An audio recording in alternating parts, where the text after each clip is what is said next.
Om Swastiastu, Assalamualaikum warahmatullahi wabarakatuh. Salam Namo Buddhaya, salam kebajikan.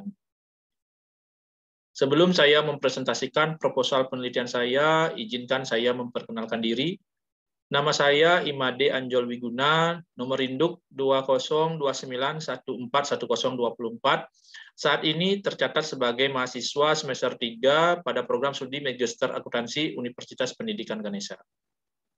Dalam kesempatan yang berbahagia ini, izinkan saya menyampaikan ucapan terima kasih yang sebesar-besarnya kepada Bapak Profesor Dr. Ananta Wikramat Tunggaatmaja, SE AKMSI, selaku pembimbing 1, dan Bapak Dr. Gede Adi Yuniarta, SE AKMSI, selaku pembimbing 2, dalam penulisan proposal penelitian saya ini. Serta tidak lupa saya ucapkan terima kasih kepada Bapak Ibu penguji yang terdiri dari Ibu Dr. Igusti Ayu Purnamawati, SE AKMSI, dan Bapak Dr. Iputu Gede Diatmika, SE AKMSI. Dalam kesempatan ini saya akan mempresentasikan proposal penelitian saya yang berjudul Fraud dalam Pengelolaan Keuangan Desa Adat, Studi Kasus pada Desa Adat Jimbaran, Kabupaten Badung. Proposal penelitian ini saya bagi menjadi beberapa bagian, yaitu yang pertama pendahuluan, yang kedua tinjauan pustaka, yang ketiga kerangka konseptual dan proposisi penelitian, yang keempat metode penelitian. Pendahuluan terdiri dari latar belakang, rumusan masalah, tujuan penelitian, manfaat penelitian. Seperti yang kita ketahui, Desa adat adalah kesatuan masyarakat hukum adat di Bali yang memiliki wilayah, kedudukan, susunan asli, hak-hak tradisional, harta kekayaan sendiri, tradisi, tata krama pergaulan hidup masyarakat secara turun-temurun dalam ikatan tempat suci, yang biasanya disebut dengan Kayangan Tiga atau Kayangan Desa. Tugas dan kewenangan serta hak mengatur dan mengurus rumah tangganya sendiri. Hal ini diatur dalam Perda nomor 4 tahun 2019 tentang Desa Adat.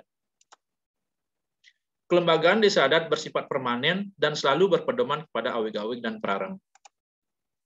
Desa Adat mewadahi kegiatan sosial, budaya, dan keagamaan masyarakat umat Hindu di Bali secara turun-temurun dilandasi oleh filsafat Trihitakarana. Dalam rangka membiayai penyelenggaraan pemerintahan, pembangunan, pembinaan kemasyarakatan, dan pemberdayaan Desa Adat, tentu Desa Adat memiliki padruwen atau kekayaan yang dapat dikelola oleh Desa Adat untuk memperoleh pendapatan. Dalam pengelolaan keuangan Desa Adat tentu tidak bisa dilepaskan dengan adanya penyelewengan atau kecurangan. Contoh kasus penyalahgunaan dana desa dilakukan oleh Bendesa Adat Candi Kuning, di mana yang bersangkutan telah ditetapkan sebagai tersangka dalam kasus dugaan korupsi dana bantuan keuangan khusus dari pemerintah Provinsi Bali sebesar 200 juta di tahun 2015. Sumber berita diperoleh dari liputanbali.com. Nah, berikut saya sajikan perkembangan kas dan bank Padruwen Desa Adat Jimbaran dari tahun 2016 sampai dengan tahun 2020. Adapun komponen-komponennya yaitu yang pertama deposito di LPD Desa Adat Jimbaran, yang kedua tabungan di LPD Desa Adat Jimbaran, nomor rekening 120010297, yang ketiga tabungan di LPD Desa Adat Jimbaran, nomor rekening 12014000784 garing dana temuan krame. Yang keempat tabungan di LPD Desa Adat Jimbaran, rekening nomor 12014000772 dana kafe. Yang kelima tabungan Desa Adat di BPD Capom Nusa Dua. Yang keenam, tabungan Pura Ulun Siwi di BPD Capom Nusa Dua. Yang ketujuh, tabungan Serati Banten di BPD Capom Nusa Dua. Dan yang kedelapan, kas tunai. Nah, yang menjadi perhatian di sini adalah pada poin nomor 3, yaitu tabungan di LPD Desa Adat Jimbaran, nomor rekening 12014000784 garing dana temuan krame. Di mana di tahun 2016, saldonya sebesar 17M, bertambah menjadi 19M di tahun 2017, menjadi 20M di tahun 2018, menjadi 22M di tahun 2019, dan meningkat di tahun 2020 menjadi 23 M. Nah, tentu dari hal ini perlu dilakukan kajian mendalam. Kenapa sampai ada dana temuan Krame dengan besaran di tahun 2020 mencapai angka di 23 M. Nah, berikut saya sajikan juga pemasukan dan pengeluaran di Sadat Jimbaran di tahun 2016 sampai dengan tahun 2020 dalam persentase. Nah, pemasukan dari tahun 2016 sampai dengan tahun 2020 itu mengalami minus. Hanya saja di tahun 2020 mengalami plus atau positif sebesar 27%. Sedangkan pengeluaran dari tahun 2016 sampai dengan tahun 2020 itu berfluktuasi. Dan di tahun 2020 bisa kita lihat di situ persentasenya adalah 136%. Nah, berdasarkan hal ini perlu juga kita lihat dan kita kaji apakah pengelolaan ini sudah sesuai dengan standar ataukah apa yang disajikan belum sesuai dengan standar yang diatur oleh Perda maupun Awegaweg dan Perarem. Terjadinya penyelewengan atau fraud akan berdampak panjang atas kepercayaan Krame kepada prajuru desa adat di periode-periode berikutnya. Penyelewengan dan kecurangan pengelolaan keuangan desa adat Jimbaran ditemukan oleh tokoh Krame desa adat Jimbaran yang tergabung dalam Forum Peduli Jimbaran. Menurut Bapak Dr. Imadi Sudire, SE, SHMH, salah satu tokoh Krame desa adat Jimbaran yang juga salah satu anggota Forum Peduli Jimbaran menyatakan, indikasi terjadi penyelewengan keuangan didasari oleh kecurigaan salah satu tokoh Krame desa adat Jimbaran. Dari laporan yang dipelajarinya, ditemukan beberapa kejanggalan. Salah satunya yaitu kurangnya sinkronisasi laporan sebelumnya ke laporan berikutnya. Dari kecurigaannya, dikumpulkan beberapa tokoh Krame untuk diajak berdiskusi, untuk selanjutnya melakukan penelusuran-penelusuran. Dalam perjalanannya, tokoh-tokoh Krame ini tergabung dalam wadah Forum Peduli Jimbaran. Forum Peduli Jimbaran inilah yang menemukan penyelewengan keuangan di Sadat Jimbaran dari tahun 2010 sampai dengan tahun 2014. Dengan demikian, rumusan masalah dari penelitian ini adalah yang pertama, mengapa terjadi fraud dalam pengelolaan keuangan di Sadat Jimbaran? Yang kedua, bagaimana proses fraud dalam pengelolaan keuangan di Sadat Jimbaran? Dan yang ketiga, bagaimana implikasi dari fraud dalam pengelolaan keuangan di Sadat Jimbaran? Tujuan penelitian. Yang menjadi tujuan dari penelitian ini adalah pertama, mengetahui mengapa terjadi fraud dalam pengelolaan keuangan di Sadat Jimbaran. Yang kedua, mengetahui proses fraud pengelolaan keuangan di Sadat Jimbaran. Yang ketiga, mengetahui implikasi dari fraud pengelolaan keuangan di Sadat Jimbaran. Manfaat yang diharapkan dari penelitian ini adalah dua manfaat yang diharapkan, yaitu yang pertama, manfaat teoritis. Manfaat teoritis yang hendak diharapkan adalah untuk menambah pengetahuan tentang penyebab terjadinya fraud dalam pengelolaan keuangan desa adat, dan bagaimana proses terjadinya fraud dalam pengelolaan keuangan desa adat dapat terjadi. Manfaat praktis. Penelitian ini diharapkan dapat memberi manfaat dan masukan bagi pemerintahan desa adat untuk dapat mengantisipasi dan mencegah terjadinya fraud dalam pengelolaan keuangan desa adat. Selain itu, desa adat diharapkan memiliki sistem pengendalian internal dan tata pengelola keuangan yang optimal dan menghasilkan laporan keuangan yang akuntabel. Bagian kedua dari penelitian ini yaitu tinjauan pustaka. Tinjauan pustaka sendiri terdiri dari struktur dan lembaga desa adat, sistem pengendalian internal, THK atau Trihita Karana sebagai landasan sistem pengendalian internal desa adat, sistem pengelolaan keuangan desa adat, pengertian fraud, penyebab, polanya terjadi dan pencegahannya, serta penelitian yang relevan. Struktur dan lembaga desa adat. Nah, menurut Perda Bali nomor 4 tahun 2019 pada pasal 28, desa adat terdiri dari dua lembaga, yaitu lembaga pemerintahan desa adat dan lembaga pengambil keputusan. Lembaga pemerintahan desa adat terdiri dari prajuru adat, sabe desa adat, kerte desa adat, dan banjar adat atau banjar suku duke atau sebutan lain. Lembaga pengambil keputusan terdiri dari paruman desa adat dan pesangkepan desa adat. Sistem pengendalian internal. Sebuah organisasi hendaknya harus memiliki sistem untuk mengatur kegiatan. Dengan menggunakan sistem yang baik, diharapkan dapat mencegah kecurangan-kecurangan yang akan terjadi. Unsur-unsur sistem pengendalian internal. Menurut Mulyadi, terdapat 4 unsur pokok sistem pengendalian internal. Yang pertama, struktur organisasi yang memisahkan tanggung jawab dan wewenang secara tegas. Sistem otorisasi dan prosedur pencatatan. Yang ketiga, praktik yang sehat. Dan yang terakhir, karyawan yang mutunya sesuai dengan tanggung jawabnya. Komponen-komponen sistem pengendalian internal. Menurut V. Wiratna Sujarweni, sistem pengendalian internal memiliki 5 komponen utama. Yang pertama, lingkungan pengendalian. Yang kedua, penaksiran risiko. Yang ketiga, aktivitas pengendalian. Yang keempat, informasi dan komunikasi. Serta terakhir yang kelima, yaitu pemantauan. Trihitekarana sebagai landasan sistem pengendalian internal di Sadat. Konsep pertama dari Trihitekarana yaitu konsep pariangan. Dalam rangka melaksanakan tugas dan wewenang di Sadat agar memperhatikan keseimbangan antara ketertiban, ketentraman, kesejahteraan, kebahagiaan, dan kedamaian krama di Sadat, salah satunya dengan melaksanakan yadnya. Konsep kedua yaitu konsep pawongan. Pengaturan yang dilakukan di Sadat yang berhubungan dengan konsep pawongan memiliki tujuan untuk memelihara kehidupan bersama di desa adat agar rukun, tertib, dan damai, serta berdaya guna dan berhasil guna, seperti pembentukan awig-awig, perarem, tentang pengelolaan pawongan desa adat. Konsep yang ketiga yaitu konsep palemahan. Setiap krama yang berada atau bertempat tinggal di palemahan desa adat wajib menjaga kesucian, kelestarian, kebersihan, dan ketertiban dengan tetap berpedoman pada awig-awig dan perarem. Sistem pengelolaan keuangan desa adat. Keuangan desa adat adalah keuangan yang bersumber dari pendapatan desa adat dan dipergunakan untuk membiayai operasional penyelenggaraan pemerintahan, pembangunan, pembinaan kemasyarakatan, dan pemberdayaan desa adat melalui bage pariangan, bage pawongan, dan bage palemahan.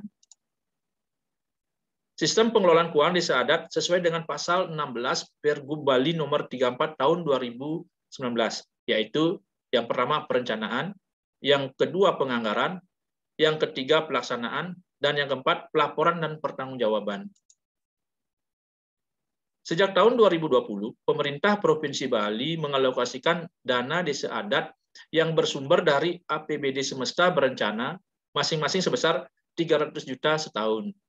Pengalokasian dana tersebut berpedoman pada Peraturan Gubernur Bali nomor 15 tahun 2020.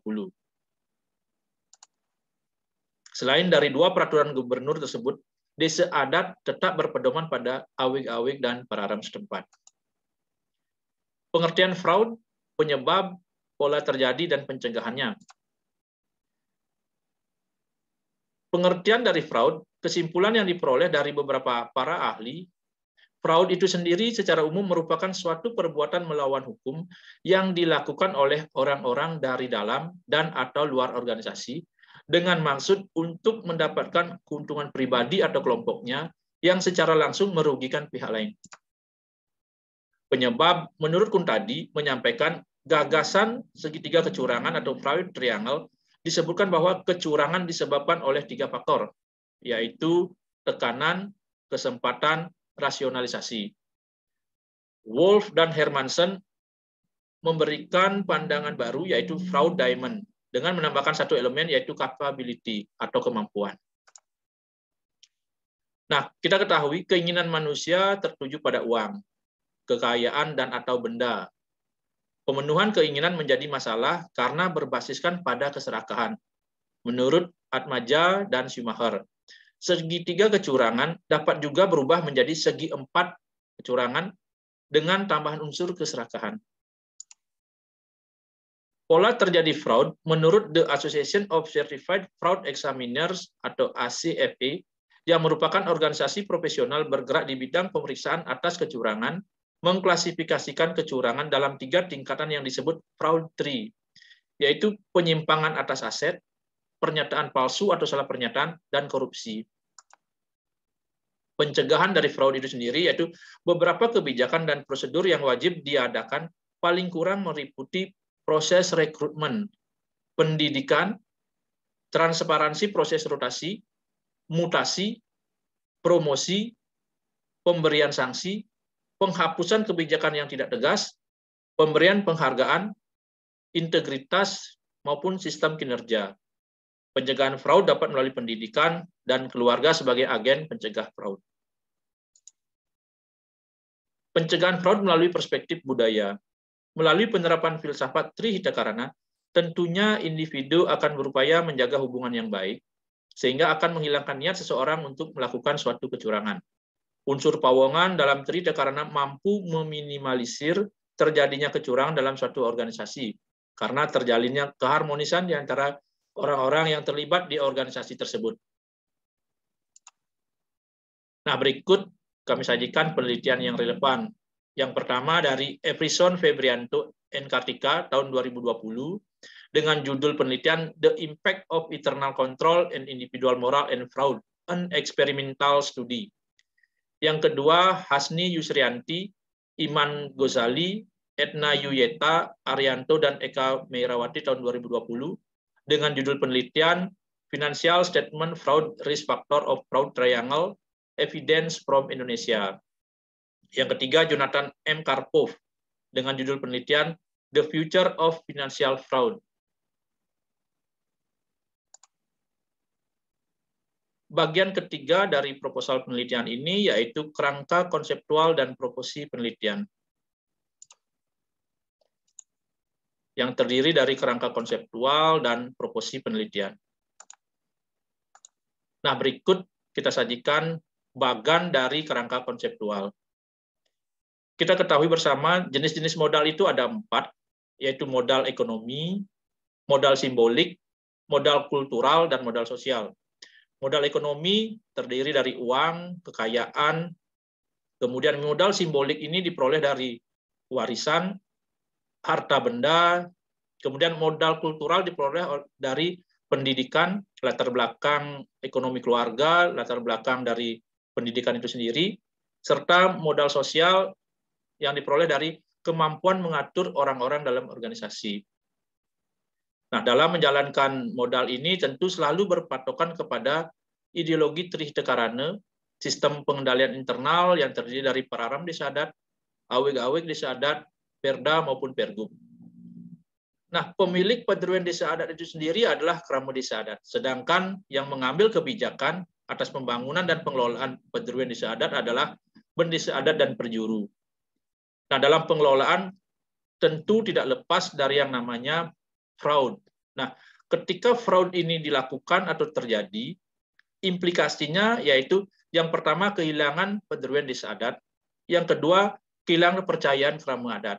Nah, tentu dengan adanya implikasi fraud ini tentu akan menghilangkan modal yang dimiliki oleh bendesa maupun perjuru. Apakah itu modal ekonomi, modal simbolik, modal kultural, maupun modal sosial. Proposisi penelitian.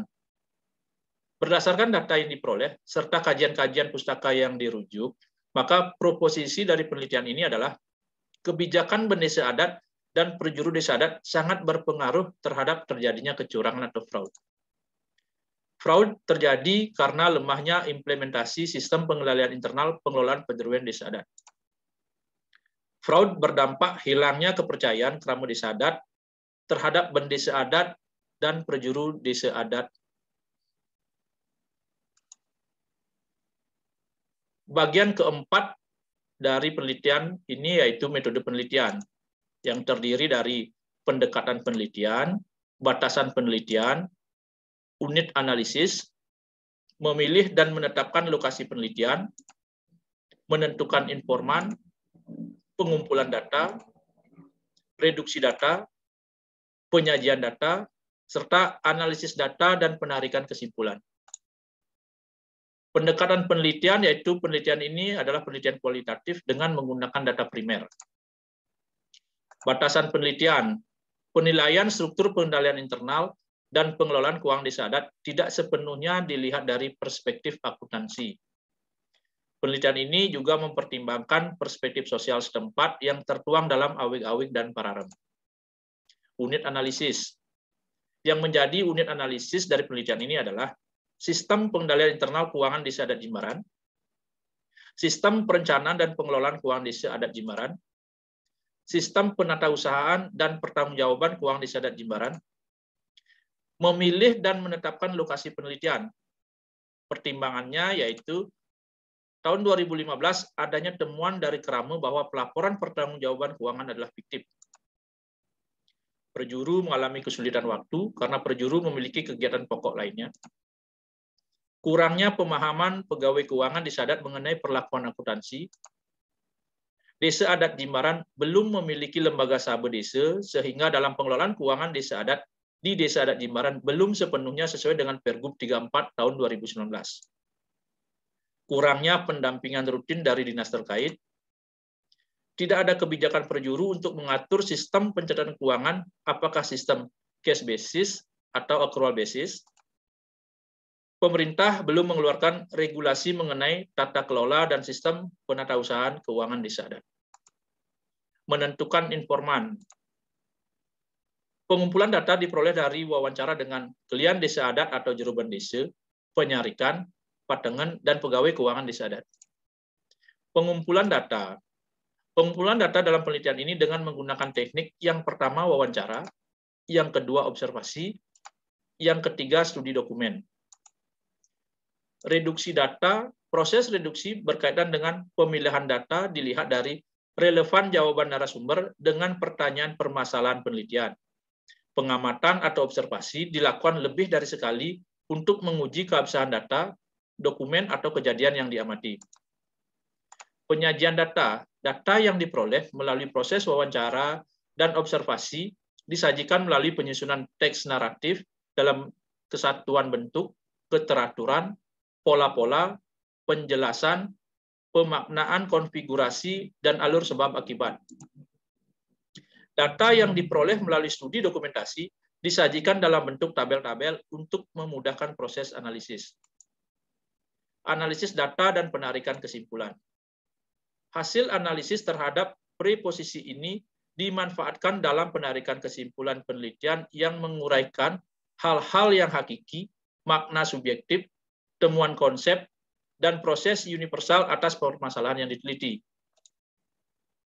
Berikut bagan analisis data dan penarikan kesimpulan. Yang pertama, pengumpulan data dilakukan melalui dengan wawancara terhadap mantan bendesa adat dan perjuru desa adat, bendesa adat dan perjuru saat ini, pegawai kantor desa adat, tokoh-tokoh Krame.